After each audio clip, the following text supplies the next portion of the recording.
Hukbong Bantay Dagat ng Pilipinas, o mas kilala bilang Philippine Coast Guard, ang isa sa mga ahensya ng pamahalaan na nasa ilalim ng Department of Transportation and Communication o DOTC. Ito ang inatasang mga laga: magbantay, magbigay seguridad at magpatupad ng batas para sa ating katubigan. Sa gitna ng kaliwat-kanang mga isyu na sumasangkot sa usapin ng soberenya ng Pilipinas, isang magandang usapin ang napipintong modernisasyon para sa ahensya. Yung modernization ng Philippine Coast Guard is embodied in a 15-year development plan. Pero may mga immediate procurements na magaganap on the seaface side and pati yung sa mga air assets.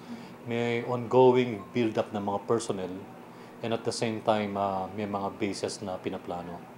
But ang pinaka-priority ngayon yung equipment plus yung procurement ng tao. Aminado ang Coast Guard na may kakulangan sila sa tauhan at maging sa mga kagamitan. Maraming kakulangan ng Coast Guard in terms of equipment, of course, pati sa personnel. But we make do with whatever available resources we have. Ang ginagawa na lang nga namin, strategic deployment kung saan siya kailangan talaga. Then we deploy our personnel and resources doon sa area na kailangan siya. Bukod sa 600 dagdag na Coast Guard personnel at karagdagan pang 1,000 para sa susunod na taon, lubos pang mararamdaman ang modernization project sa pagdating ng mga patrol vessels na binili ng Pilipinas mula Japan.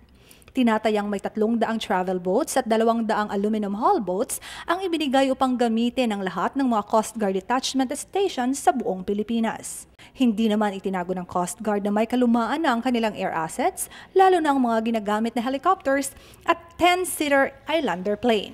Sinubukan pang sakyan ng IBC News Team ang isa sa mga chopper ng Coast Guard.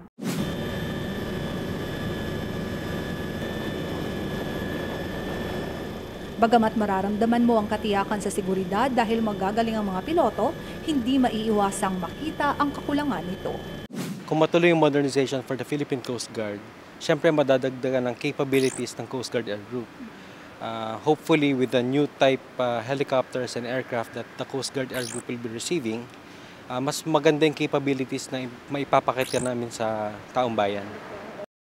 Kaya naman sagot dito ang 7 paparating na brand new helicopters. May 2 ring bagong mga eroplano ang nakatakdang bilhin ng Coast Guard upang lalong mapagtibay ang serbisyo publiko.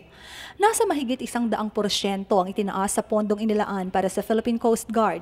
Mula sa 3 bilyong piso, tumaas ito ng mahigit sa 6 na bilyong piso. Hindi kasama rito ang 1.2 bilyon na inilaan para sa West Philippine Sea budget. Dahil sa napipintong modernisasyon ng Philippine Coast Guard, umaasa ang lahat ng mga kinauukulan na mas lalong magiging epektibo at mapagbuti ang pagbibigay ng tulong at serbisyo sa tao. Malaki rin umano ang maitutulong nito sa ekonomiya dahil sa dagat na kasalalay ang pag-unlad bunsod ng mga negosyong dumadaan sa Philippine waters. Sa lahat ng ito, buong puso ang pasasalamat ng Philippine Coast Guard sa lahat ng mga opisyal na tumutulong, lalo na sa Pangulong Benigno Aquino III. Of course, ang Pangulo ang may final say kung anong gagawin sa modernization ng Coast Guard. In times like this, no, na merong mga conflicts sa territory, you avoid war, okay? So, kung mapapansin nyo, ang palaging pumupunta ay hindi yung gray ship o yung navy.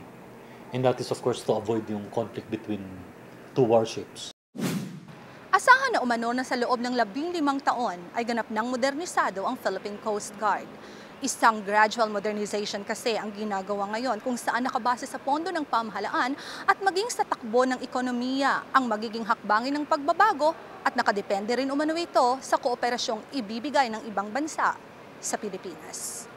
Jinky Baticados, News Team 13.